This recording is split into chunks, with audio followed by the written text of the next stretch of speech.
में कोरोना की ताजा लहर कहर बरपा कर रही है। एक दिन में 1,06,000 से ज्यादा नए मामलों की तस्दीक हुई है, जो वबा के फूटने के बाद अब तक की सबसे बड़ी तादाद है। 15 दिसंबर से कोरोना के नए मामलों में लगातार इजाफा दर्ज किया जा रहा है। डेल्टा वेरिएंट का खतरा अभी कम भी नहीं हुआ है। इस बीच नवंबर से ओमिक्रॉन वेरिएंट की आमद ने मुश्किलों में मजीद इजाफा ही किया है। क्रिसमस और फिर नए साल के जश्न के पेश नजर वबा के फैलाव को रोकने के लिए वज़ीर-ए-आज़म बोरिस जॉनसन सख्त बंदिशें आयद करने पर गौर खौस कर रहे हैं। वज़ीर-ए-आज़म जॉनसन पहले ही कह चुके हैं कि जरूरत पड़ी तो अवाम के तहफ़्फ़ुज़ के लिए सख्त पाबंदियां आयद की जा सकती हैं।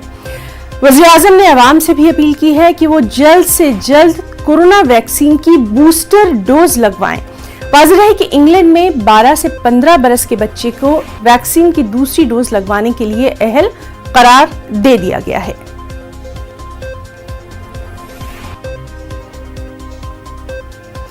रूप बदल बदल कोरोना हमले कर रहा है।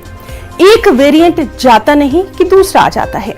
हालांकि दुनिया भर के मुल्कों में कोरोना से मुकाबले के लिए टीकाकारी मुहिम जंगी पैमाने पर जारी है। अब तो कई मुल्कों में बूस्टर डोज भी लगाई जा रही है। इस बीच अमेरिका की फूड एंड ड्रग एडमिनिस्ट्रेशन ने एक बड़ा फैसला लिया है। FDA ने कोरोना के खिलाफ लड़ाई में फाइजर कोविड को हाई रिस्क मरीजों के इलाज के लिए इजाजत दे दी है।